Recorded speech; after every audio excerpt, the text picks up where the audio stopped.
Radio Classique, l'invité de l'économie. 7h18, mon invité ce matin, le patron du groupe Chryse. Bonjour Jean-Pierre Champion. Bonjour. Vous avez accueilli hier le ministre des Finances, Michel Sapin, dans votre usine de Bazanville, c'est dans les Yvelines, en région parisienne. Le but était de faire un premier bilan du CICE, le crédit impôt compétitivité emploi, en vigueur depuis janvier 2013 et qui a représenté au total 10 milliards d'euros d'allègement de charges pour les entreprises en 2014. Ce sont les chiffres de Bercy. Ça a représenté combien pour le groupe Chryse? Ça va représenter en 2015 600 000 euros. Et ça a représenté en 2014 350 000 euros. C'est beaucoup, pas beaucoup? C'est significatif, surtout quand on le met dans la perspective d'un investissement de 12 millions d'euros, amorti sur 5 ans. Et donc ça a contribué à la prise de décision. C'est ce que j'ai expliqué au ministre. Donc, faut préciser pour les auditeurs qui ne sont pas au courant, vous allez investir 12 millions d'euros sur le site de Bazanville, c'est ça? Absolument. Donc, nous disposons d'une usine qui fabrique plus d'1 million de verres tous les ans.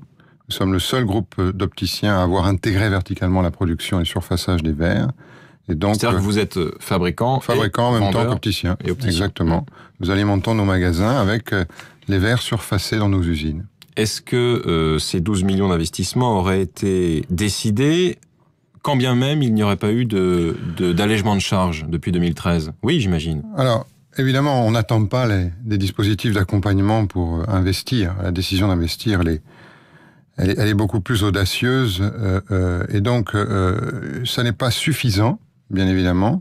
On peut même dire parfois que ce n'était pas nécessaire, dans la mesure où, même si on n'avait pas eu cette aide, peut-être aurait-on pris la décision. Mais entre le moment où vous décidez d'investir 12 millions, et le moment où vous les investissez réellement, il se passe du temps, les conditions économiques peuvent avoir changé, et c'est une réserve d'autofinancement que le CICE vous apporte. Donc on a considéré que le CICE, ces 600 000 euros qui tombaient tous les ans, constituaient pour nous une réduction du risque inhérent à tout investissement, et par conséquent, il a contribué à cette prise de décision. J'ajoute qu'il y a un autre élément qui nous a fait pencher, c'est le financement par la BPI,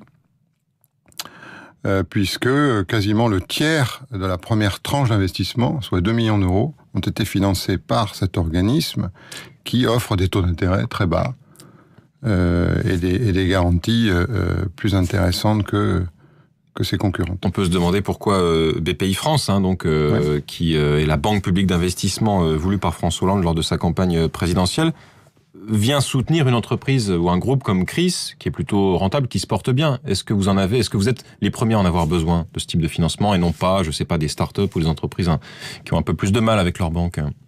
Écoutez, ce qui est important, c'est la pérennité de l'entreprise. Donc nous, on investit pour durer. Cet investissement de 12 millions d'euros, il va créer 60 emplois. Il va nous permettre d'étendre la capacité de production de notre centre, qui va passer à 1,5 million de verres par an. Et donc, je pense que c'est un bon placement pour un financier. Et c'est aussi utile à l'économie que telle ou telle start-up. Apparemment, certains chefs d'entreprise, plutôt des PME d'ailleurs, disent que ce dispositif du CICE, ces allègements de charges, est encore trop complexe.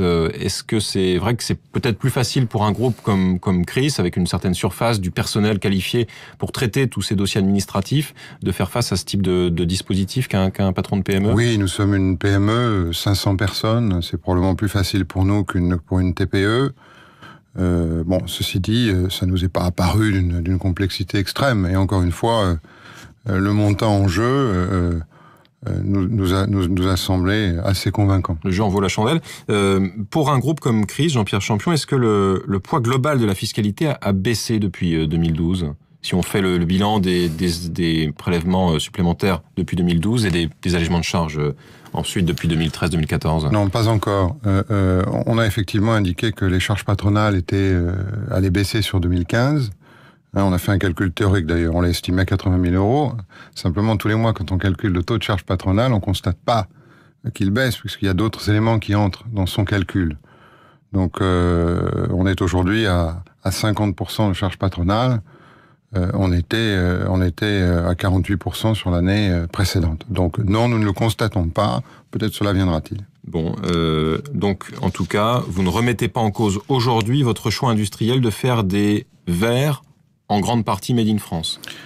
Au contraire, le marché... Sachant qu'un géant comme Essilor n'hésite pas à fabriquer massivement en Asie, par exemple. Le marché est soumis à une pression extrême. Nous estimons à 1 milliard d'euros l'impact que l'ensemble des mesures gouvernementales entraîneront d'ici 2 à 3 ans sur notre marché. Et donc il était important de sortir par le haut de cette guerre des prix qui se profile. Et le moyen de créer de la valeur, c'est de produire des verres de haute technologie. Et notre usine est configurée pour sortir une grande proportion de verres à haute valeur. Et pour nous, stratégiquement, c'est fondamental. Vous l'évoquiez, Jean-Pierre Champion, il y aura à compter du 1er avril un plafonnement des remboursements des dépenses d'optique pour les Français. Qu'est-ce qui va concrètement changer ? En réalité, le gouvernement a fait voter trois lois sur ces derniers mois qui auront pour conséquence de baisser le niveau de remboursement, d'espacer les achats de lunettes. On ne pourra pas acheter de lunettes à moins d'attendre 2 années, sauf si la vue, évidemment, a évolué dans l'intervalle. Donc, ce que ça va entraîner, c'est que... c'est 450 € de plafonnement pour les verres simples, 750 pour les verres un peu plus complexes. Les plafonds ne nous semblent pas, à ce stade, encore qu'ils soient supposés évoluer avec le temps, ne nous semblent pas être le sujet de préoccupation numéro 1. Le sujet de préoccupation numéro 1, c'est l'espacement des renouvellements. Et puis... c'est déjà pas mal de changer de lunettes tous les 2 ans. L'augmentation de la pression des réseaux de soins. Oui, mais à la limite, on comprendrait tout à fait qu'un gouvernement décide de réduire la dépense dans un secteur à condition que cela profite aux consommateurs. C'est ce qui s'est passé dans les télécoms. Le marché faisait 20 milliards, il est passé à 18 milliards. Les 2 milliards ont fini dans les poches des consommateurs. S'agissant de l'optique, le marché va baisser d'1 milliard. Mais ce milliard ne va pas aller dans les poches des consommateurs, il va aller dans les poches des compagnies d'assurance. Donc, ce que nous avons finalement reproché au gouvernement, c'est de ne pas le dire et de ne pas mesurer les impacts d'une baisse d'1 milliard d'euros sur un marché. Qui ne vont pas baisser les tarifs de leurs complémentaires ? Et non, les tarifs des complémentaires vont augmenter de 2 à 3% tous les ans. Et donc, à un moment donné, vous allez avoir un phénomène tout à fait intéressant qui va faire que les assurés seront moins remboursés que ce qu'ils ont payé de primes dans l'intervalle.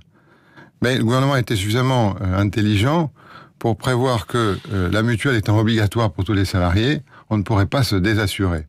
Mais si on était dans un marché totalement compétitif, les assurés pourraient constater que tous les 3 ans, lorsqu'ils renouvellent en moyenne leurs lunettes, ils paieront finalement plus de primes qu'ils n'ont bénéficié de remboursement, ce qui est loin d'être une logique d'assurance. Vous plaidez par ailleurs au sein du groupe CRIS, Jean-Pierre Champion, pour ce qu'on appelle des réseaux de soins. En quoi ça consiste et quel est l'intérêt ?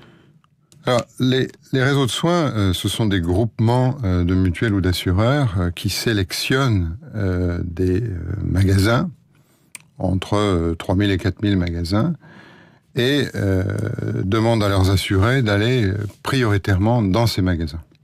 Alors, ces réseaux de soins existaient, ils se sont renforcés par une loi, qui est la loi Leroux, qui autorise ces réseaux de soins, ou plutôt leurs donneurs d'ordre, à différencier les remboursements en fonction du fait que leur assuré va ou non dans le réseau de soins.